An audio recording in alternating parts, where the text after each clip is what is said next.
Okay, I guess we'll just try recording like this and see how it works.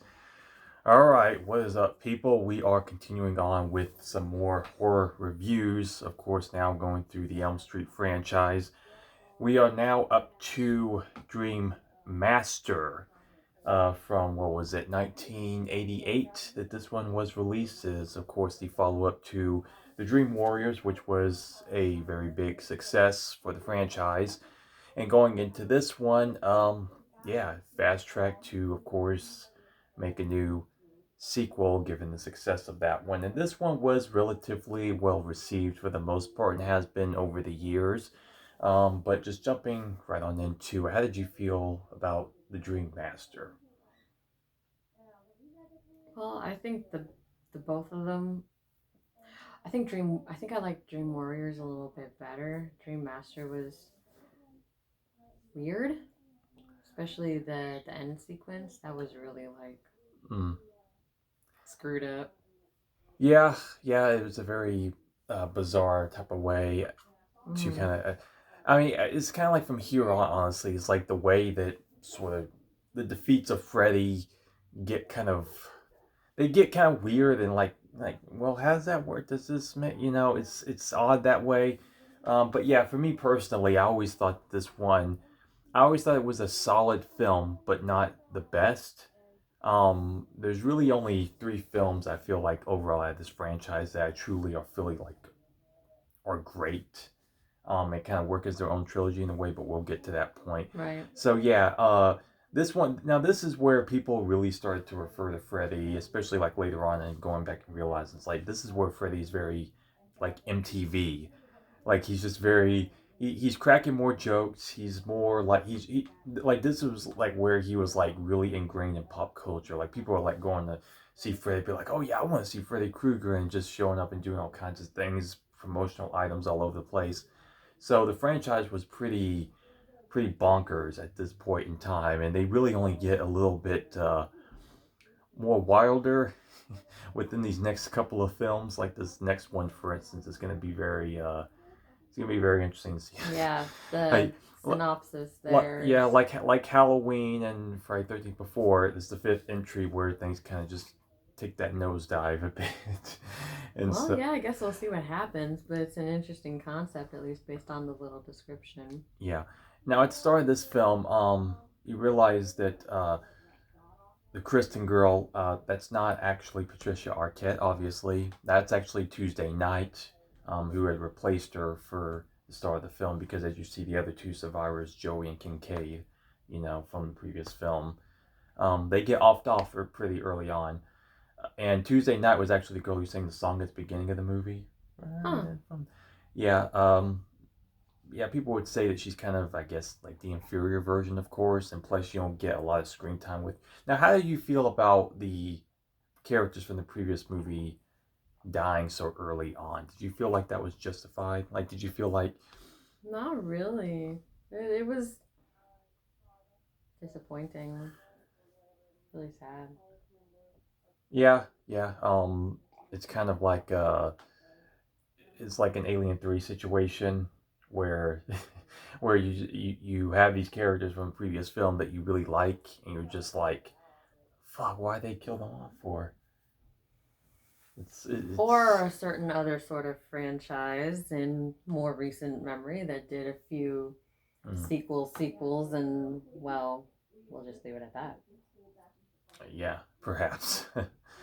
But yeah, it's just yeah, because especially again with characters like Kincaid, who was like a fan favorite, it's just like, but he was kind of he was a cool character. It would have been nice to have seen him carry on or just been left alone after the fact. But hey, I guess you gotta raise the stakes at some point, right? So Now, if I'm remembering right,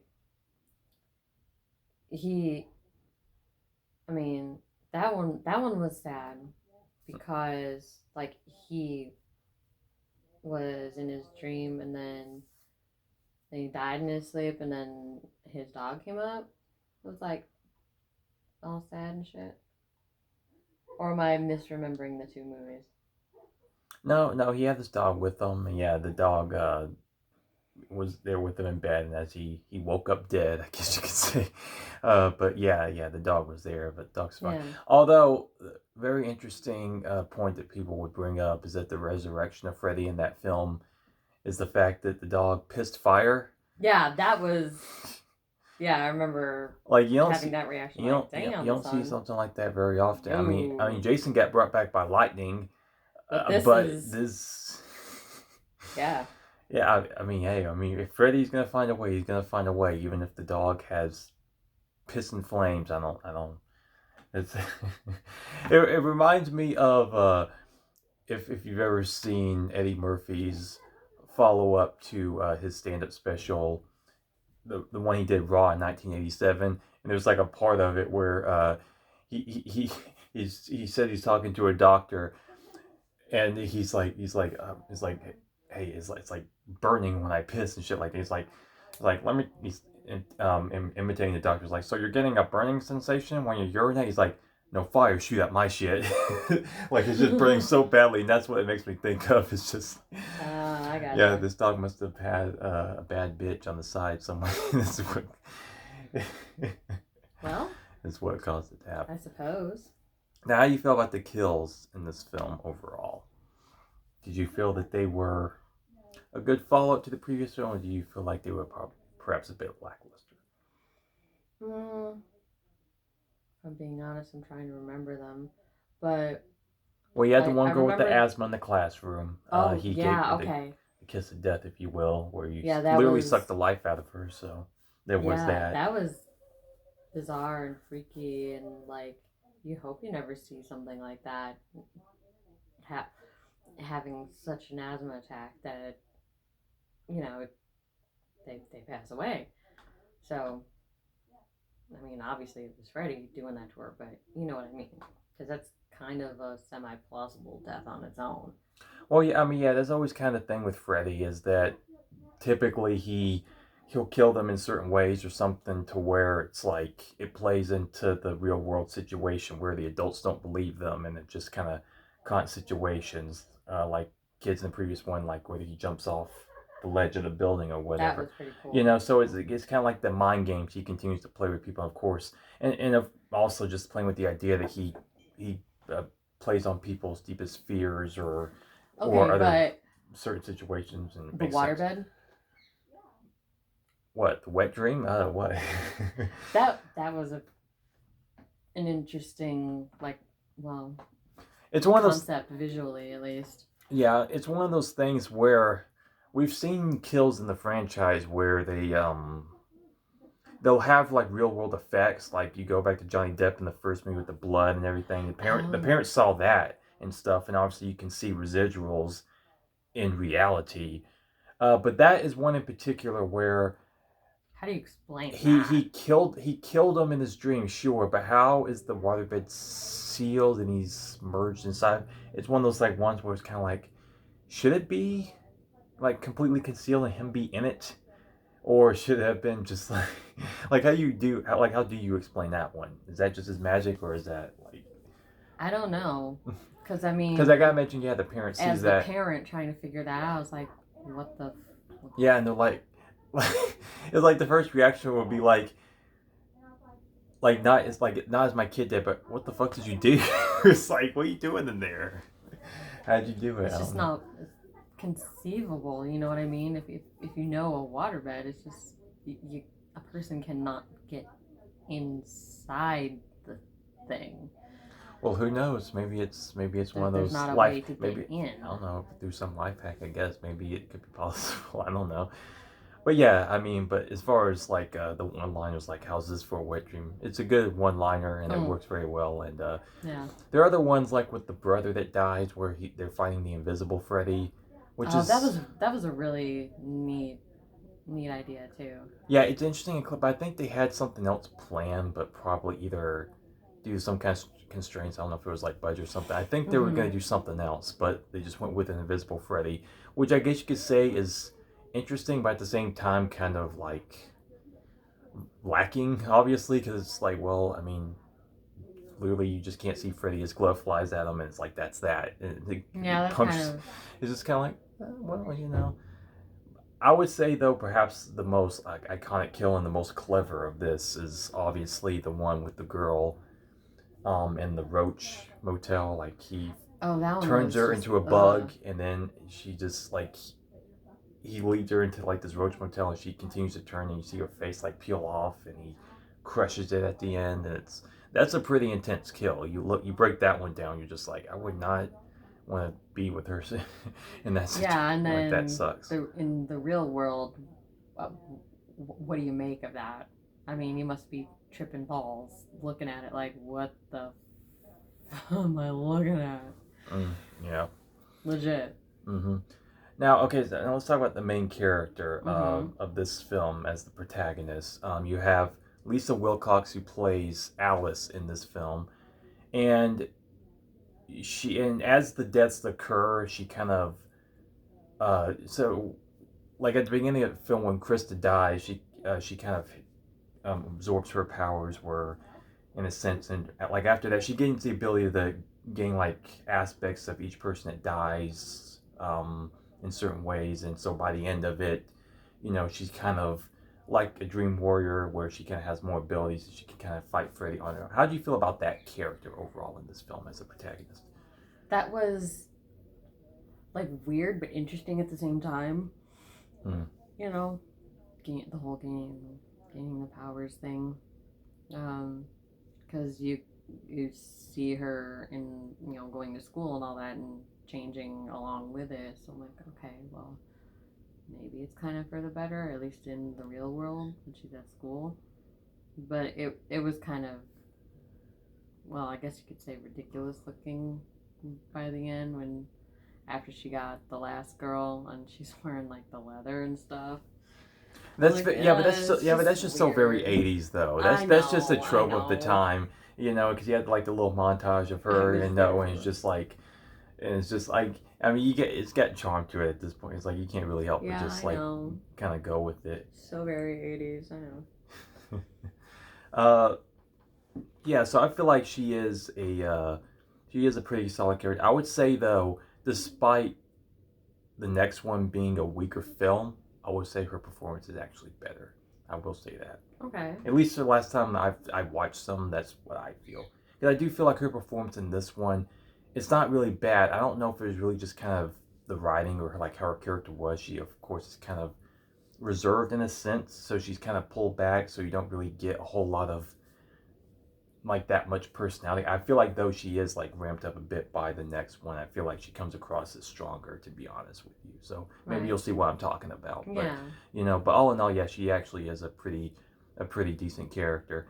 Uh, I would say though that yeah, like the one death that occurred after the brother, and then she wakes up in the classroom, she screams, and then the glass shatters. I would say that is a pretty great moment, and probably the best like kind of reflection of what had just happened and everything. So now, how did you feel about the climax of the film as far as her facing off against Freddy and his overall defeat? Um, quote unquote defeat. Uh, it was, well, like I said, I mean,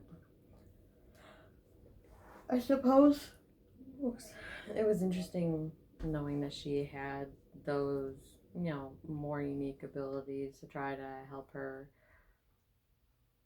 defeat him. And then, like I said, that whole sequence with the faces and in his body, I'm like, that's really gross and just Well, not as gross weird as and just earlier when he was eating like the little meatball heads, yeah, and that like was gross. I know, I mean the effects of that one, like the one in particular where you could tell is like a little weird, like animatronic hit thing, but like the whole idea and the effect of it in general is like I it's know. still kind of like ugh, this is weird. But hey, man, that's ready for you. It was like a train wreck. Like, whoa, that's disgusting and gross, but I can't look away.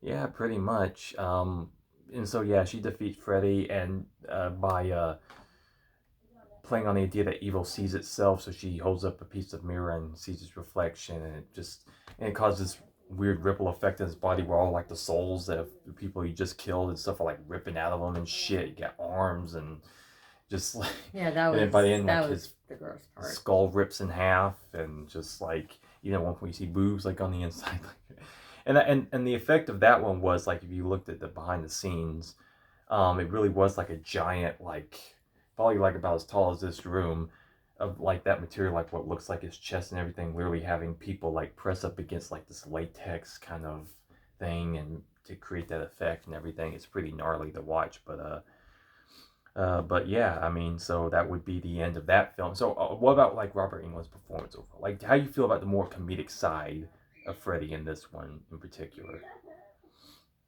I don't mind comedy here and there as long as it's good and not forced and ridiculous. Yeah, So, yeah, it's of the time, so yeah, it's gonna have that 80s kind of dumb charm to it, but it was still pretty good. yeah. And this one was actually directed by Rennie Harlin. He, like, at the top of my head, I can't remember a lot of his other movies, but one I do know in particular is Die Hard 2. He actually did direct that one, and so yeah, That was alright. yeah. He, like I said, he's directed quite a few things. Like I said, many at the time I had can't even remember, but yeah, he's been around for some time, and all in all, a pretty decent product. But like I said, it's where the franchise, it kind of gets a little bit more mediocre, kind of going on. But yeah, so I would say it's obviously not as good as Dream Warriors. I would say not as good as the original or anything like that. It's better than two. So I would say it's probably around maybe 3.5, maybe 4, somewhere around there. I would say Yeah, maybe 3.75. yeah, I was gonna say about if I had to pick, probably about a 4. Mm. So, yeah. Yep. Okay, so that'll do it for our review of A Nightmare on Elm Street 4, The Dream Master. We will see you next time for The Dream Child. I was sticking with a theme there. So, like I said, this is where things get a little bit more interesting, I guess, depending on how you look at it. So, we'll see what comes of that one. So, thank you very much for watching, and we'll see you next time. Bye for now.